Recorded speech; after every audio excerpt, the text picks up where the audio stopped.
E aí, vocês acham que ensinar português para estrangeiros é da mesma forma que se ensina português nas escolas tradicionais no Brasil?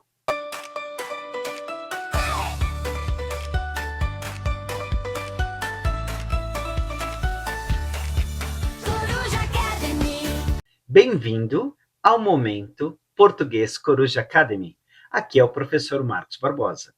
E hoje, nesse podcast, nós iremos falar sobre essa diferença, se há diferença, se existe essa diferença entre ensinar português para estrangeiros ou ensinar português para brasileiros. Vamos aprender aqui e discutir várias situações. E também nós iremos aprender como pronunciar muitas palavras.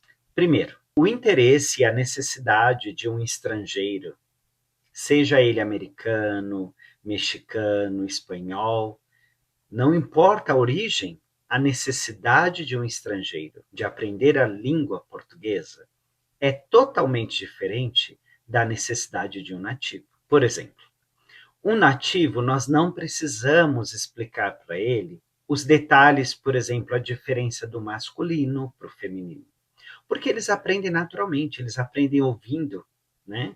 Lógico que na escola existe sim aulas sobre artigos sobre masculino e feminino, né? Sobre o gênero, como que nós aprendemos quais são as regras gramaticais. Isso sim existe.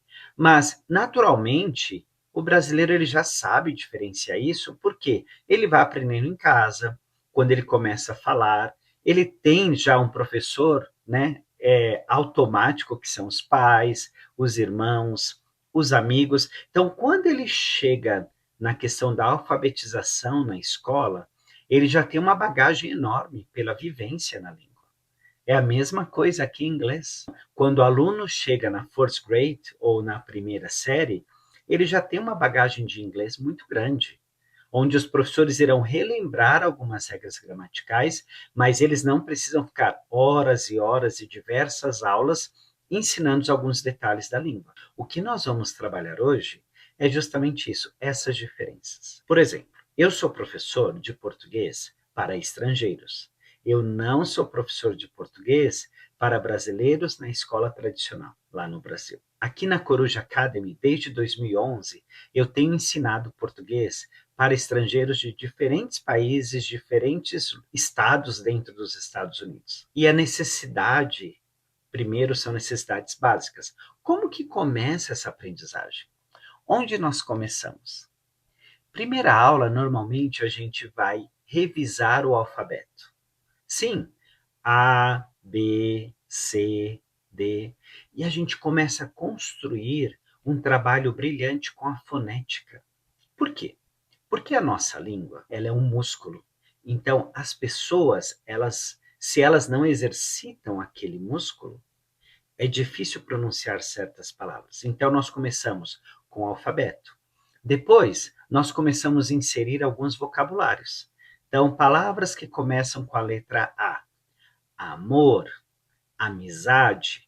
E aí nós começamos a trabalhar essa questão fonética e exercitar a pronúncia, né, do português. Então, isso é uma coisa muito interessante que a gente vai construindo a língua. E a criança, quando ela entra na alfabetização, por exemplo, que ele é filho de brasileiro, um brasileiro lá nas escolas tradicionais do Brasil, a pronúncia dela já é muito bem desenvolvida. Às vezes, tem algumas crianças que vão precisar de uma ajuda, tem língua presa, às vezes tem dificuldade para pronunciar, isso é normal, e aí tem um fonoaudiólogo que vai ajudar essas crianças. Mas, normalmente, o processo natural é que a bagagem, que quando elas entram na primeira série, já é muito bem estabelecida. Isso facilita muito o professor. E aí o professor vai trabalhar outras coisas na língua portuguesa, outro tipo de gramática. Então, voltando para o estrangeiro. Então, nós ensinamos primeiramente o abecedário, né, o alfabeto. Depois, nós começamos a ensinar algumas palavras. E nessas palavras que a gente começa a perceber, né, foneticamente, qual é a dificuldade que o aluno tem em pronunciar. Por exemplo, palavras com a letra L e H, É um pouco difícil a princípio para o estrangeiro pronunciar. Coelho, coelho, lho, lho. Então o LH é um pouco difícil. Velho, velho ou velha. A minha casa é velha. O meu carro é velho. Lho. Então, quando a gente ensina algumas palavras com LH, a gente começa a trabalhar o quê? Esse músculo que é a língua. A gente começa a explicar para as pessoas como funciona e a pessoa vai praticando. Em português é a mesma coisa. Vamos dar um exemplo da palavra mundo. Em português é mundo. Em inglês, mundo se pronuncia world. World. Esse som do o brasileiro não existe, ele não pratica. Então não faz parte, né? Esse músculo, a língua, ela não consegue pronunciar. Então, normalmente, os brasileiros começam a pronunciar world, road, road. Por quê? Em português, a letra R, L, D da palavra world não existe na língua portuguesa. Pode haver alguma exceção, mas normalmente essas três consoantes juntas não existe. Por causa disto, nós não conseguimos pronunciar corretamente a princípio. E o que nós vamos fazer? Eu chamo de academia linguística, mas o linguística é da língua mesmo. Nós vamos exercitar o músculo, a nossa língua, para começar a desenvolver isso. Então, hoje eu consigo falar, lógico que eu ainda tenho accent, porque eu sou brasileiro, eu tenho sotaque. Então, accent em português é sotaque. Mas, hoje a minha pronúncia do mundo, depois de muita prática, melhorou muito. No começo eu falava road, road, road. Agora eu consigo falar world, world, porque eu exercitei. Então é só uma questão de exercício. É uma questão de exercício. Então vamos lá para algumas palavras que os americanos têm dificuldade, né? Os americanos e os estrangeiros de forma geral. Primeiro, LH. Lha, lha, lha. Então, colher, colher, colher. Mulher, mulher, mulher. Então, essas são uma das palavras que o americano tem dificuldade. Outra que eu já gravei um vídeo anteriormente, avô e avó. De novo, avô, bem, né? A gente fecha a boca, ó. Avô, avô, avó, a gente abre a boca. Avó, avó, avó. Uma outra coisa interessante. A letra A, nós temos que abrir muito a boca em português para pronunciar. Por exemplo, maçã, maçã, maçã. Apple. O americano ele fala apple. O A é um A um pouco assim com uma curva. O americano ele fala apple, ele fala apple com som de e como é, apple. E já em português nós falamos amor, amigo, não é amigo, amor, não, amigo, amor. Então, se você praticar essas, né, estes exercícios, fica muito mais tranquilo para as pessoas entenderem a sua pronúncia. Então, a letra A, ela é muito aberta. Avô, avô, ela você abre, avô e fecha. Avô e o avó, você abre e dá mais um ênfase no ó, like ó, avó, avó. Outra questão é a questão, como eu já falei um pouquinho atrás, maçã. Quando tem o A, né, com a gente chama de tio em cima da letra A, pronuncia como se fosse A e N e mantém a boca aberta. Olha só. Maçã, maçã, maçã, an, an. E o ão, que é muito difícil. O muito difícil é o ão, como irmão, ão. Por quê? justamente porque para muitos estrangeiros eles não abrem a boca para falar o A. Então o som sai um pouco difícil. Então você tem que falar ão. Por exemplo, bread. Em português nós falamos pão, ão, pão.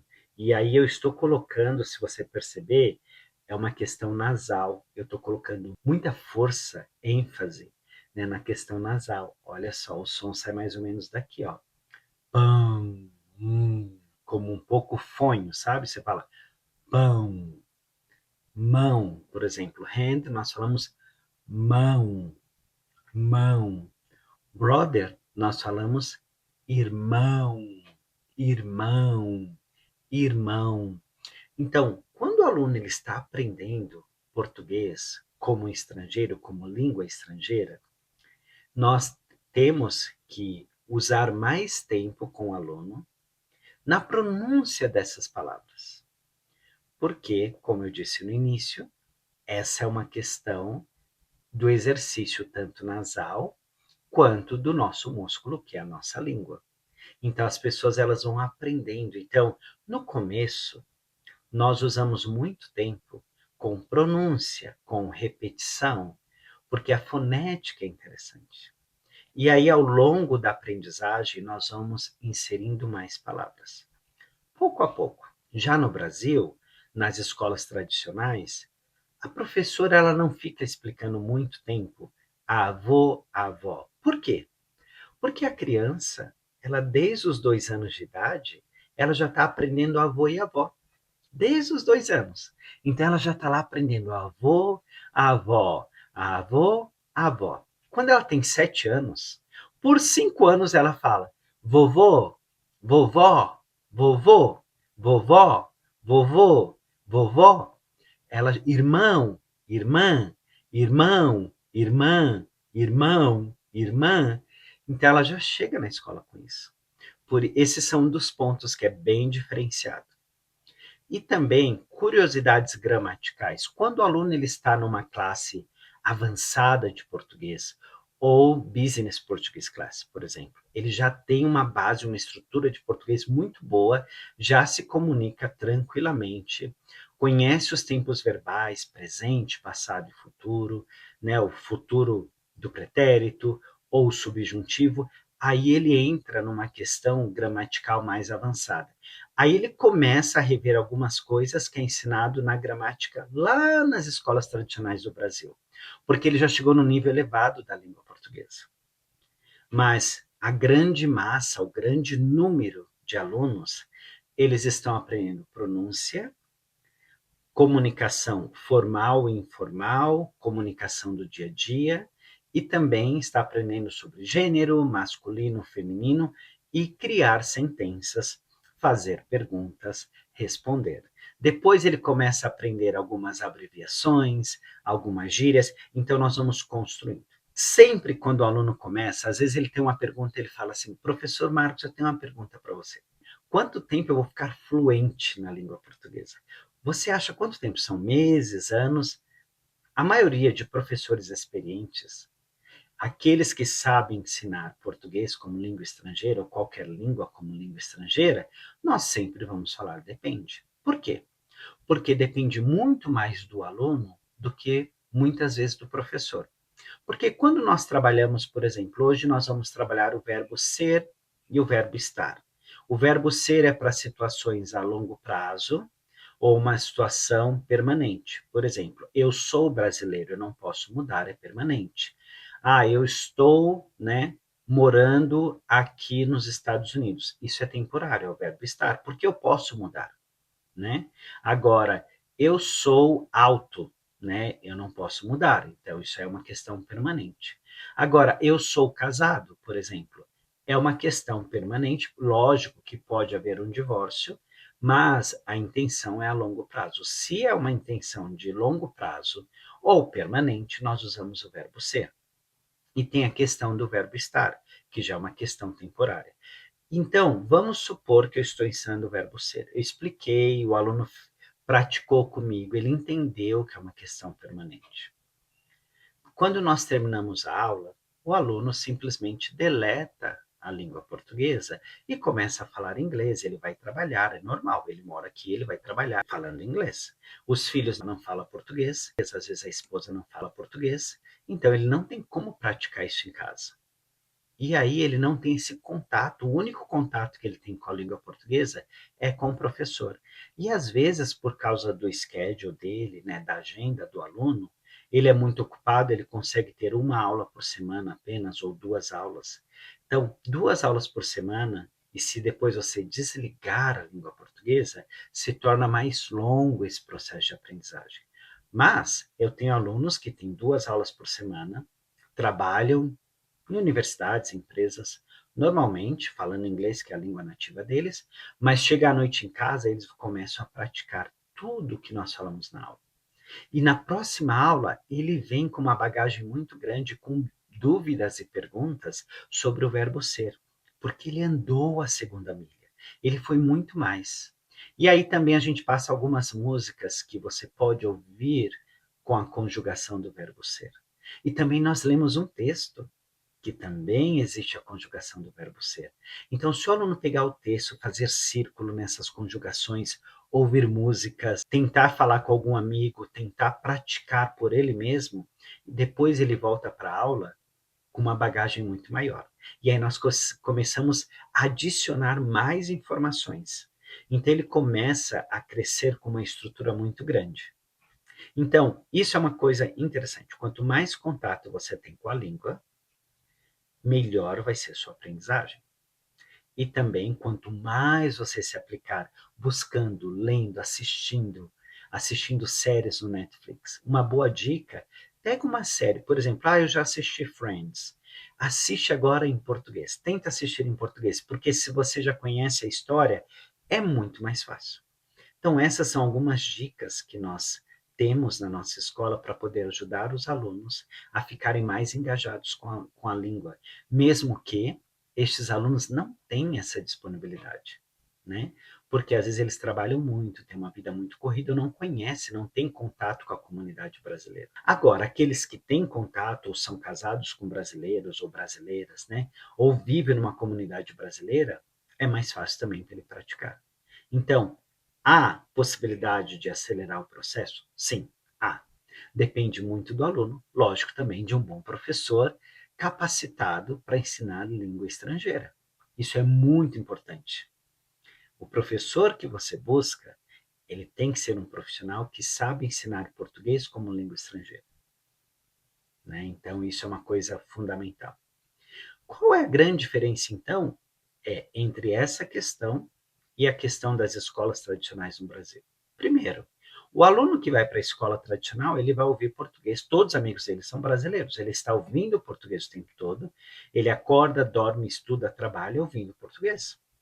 Os professores vão falar português, em casa é português todo o tempo, ele tem português o tempo todinho. Se ele quiser falar uma outra língua, inglês ou espanhol, aí ele vai para uma escola de línguas. É totalmente diferente esse processo de imersão com a língua. Só que, às vezes, muitos brasileiros não sabem as regras, porque eles nascem, né? Eles vão aprendendo, eles vão crescendo, quando eles começam a falar, eles vão crescendo e já sabem muitas coisas naturalmente. Como eu já expliquei num vídeo anterior, a diferença de masculino e feminino. Né? Um brasileiro, ele não, às vezes, ele não sabe explicar por que problema é uma palavra masculina. Já o americano ou um estrangeiro, ele aprende que as palavras terminadas com ema normalmente são masculinas. Sim, o cinema, o problema, o sistema. Então, nós explicamos regras gramaticais de forma diferente.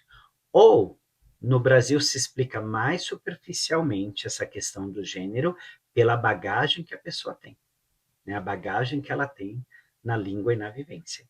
Aí vai ensinar outras coisas. Por exemplo, no Brasil, nós ensinamos sobre paroxítona, proparoxítona, oxítona. Tantos detalhes que nós não ensinamos em português para o americano, porque não é esse tipo de gramática que ele precisa para começar a falar, para começar a produzir, né, o idioma, para que ele comece a se comunicar. E como já foi dito, no futuro, Lógico, depois que ele está estruturado, ele começa a falar, ele quer explorar mais, aí ele começa a perguntar sobre as regras. Aí ele quer entender essas regras. Aí nós começamos a inserir mais uma gramática avançada. A princípio, nós inserimos vocabulário, estrutura da sentença, e nós também inserimos conjugação dos verbos, que isso é muito importante, saber o presente, o passado e o futuro. E aí nós começamos a trazer coisas do dia a dia. E a pessoa começa a se sentir mais familiarizado com um bate-papo de perguntas e respostas. Por exemplo, como foi o seu final de semana? Né? Como está a sua família? O que você fez ontem? Então, quando eu pergunto para os meus alunos sobre o que você fez ontem, é porque eu estou fazendo com que o aluno pratique o verbo no passado. Agora, esse é a questão do verbo do pretérito perfeito, é o passado simples, simple past. O que você fez ontem? Ontem eu fui na casa do meu amigo. Perfeito. E aí, eu quero saber se o aluno consegue conjugar no pretérito imperfeito. Aí eu chego para o aluno e falo o seguinte: o que você fazia quando você era criança? Aí fala, quando eu era criança, eu jogava bola. Jogava é o pretérito imperfeito. Quando eu era criança, eu brincava com os meus amigos. Quando eu era criança, eu comia muito, né? Então, esse comia, estudava, jogava, é o pretérito imperfeito. Se você está gostando desse tipo de conteúdo, deixa aqui porque a gente pode fazer um podcast com a conjugação dos verbos. Passado simples, pretérito imperfeito, pretérito mais que perfeito, presente, futuro. Se você quer aprender alguma coisa nesse sentido, deixa aqui nos comentários. Isso vai nos ajudar a direcionar o que tipo de podcast seria melhor para você. Então, nós começamos a conjugar estes verbos, a explicar para o aluno a estrutura, e depois nós começamos com perguntas e respostas, é uma aula interativa. Então, o aluno não sente que está praticando de uma gramática formal. Aí ele vai, professor, como que eu conjugo isso? Como que eu falo eu fui? I went. In English, I went. Em português, como que eu falo isso? E aí nós começamos a construir uma conversa informal. E aí depois os alunos vão aprendendo, aí vão comunicando, a gente traz coisas do dia a dia. Por exemplo, o imperativo é uma questão de comando, né? Então, nós não falamos hoje, nós vamos aprender comando. A gente trabalha uma receita de bolo, né? Mexer, o verbo mexer, a gente fala mexa bem, né? Misturar, misture, né? Então, nós começamos a trabalhar de uma forma muito prática. Então, com criatividade, com muitos exemplos práticos de escrita, contextos, assuntos atuais, por exemplo, vamos falar sobre carnaval, vamos falar sobre a Páscoa, né? Vamos falar sobre o Natal. Dependendo da situação, você pega aquele assunto que o aluno está vivenciando, traz para a sala de aula, e aí a gente começa a adicionar gramática, pronúncia, perguntas, respostas, aí a aula fica uma delícia. Os meus alunos amam as nossas aulas. Por quê? Porque nós trabalhamos aquilo que está ao redor dele, faz parte dele. E sem imaginar, ele está aprendendo uma gramática. Ele está construindo e estruturando uma base muito boa de português, de forma que vai ser muito difícil ele esquecer. Voltando para a nossa pergunta inicial. Nós ensinamos português para estrangeiros, da mesma forma que ensinamos português para brasileiros nas escolas tradicionais? Não. Existe a diferença, por exemplo, entre professores brasileiros que ensinam língua estrangeira e professores brasileiros que ensinam português para escolas brasileiras tradicionais? Sim, há. Existe essa diferença, porque nós precisamos estar preparados para entender, né, o tipo de desafio que um estrangeiro tem. A gente já sabe mais ou menos as perguntas que eles farão. Por quê? Pela nossa experiência ensinando uma língua estrangeira. Nós temos muito para falar, muito para falar. Esse foi só um comecinho, mas nós vamos criar muito podcast, esclarecendo muitas dúvidas. Questões verbais, questões de cultura, questões de pronúncia, muitas outras coisas. E se você ficou aqui, porque eu acredito que você gostou do conteúdo. E se você gostou, compartilhe. comente. Vai ser um prazer ter você conosco nos próximos episódios, nos próximos podcasts. Momento Português Coruja Academy.